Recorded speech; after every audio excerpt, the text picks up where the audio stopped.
First, I would review the patient's chart to determine the type of isolation and organism present. Then I would review the PPE required for the type of isolation and organism present. Then I would ensure that the isolation signage and the isolation supplies are both outside of the patient's room. And lastly, I would gather the patient's supplies prior to entering the patient's room. Now I'm going to apply some hand sanitizer before I start with my PPE. I'm going to make sure it's rubbed in correctly and it's all dry. First, I'm going to apply my gown.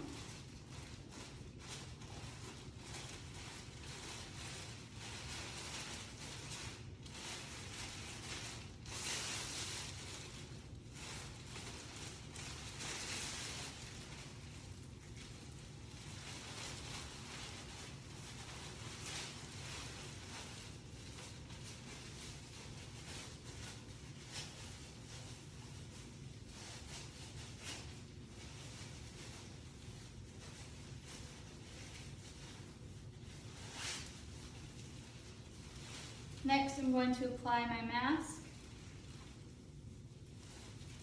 goggles, and lastly, gloves.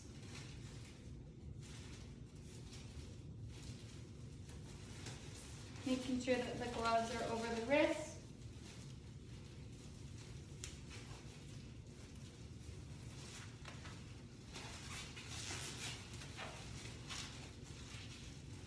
Now, after I was in the patient's room and I'm ready to take off all of the PPE, first I would take off the gloves,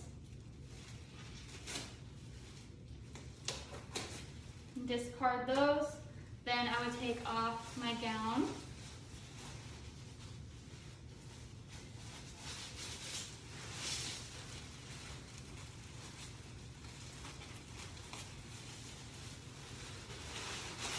trying to fold it inside out, not touching anything that was contaminated, throw that away. Then I would take off my goggles, and lastly my mask, and I would apply hand sanitizer or preferably wash my hands with soap and water.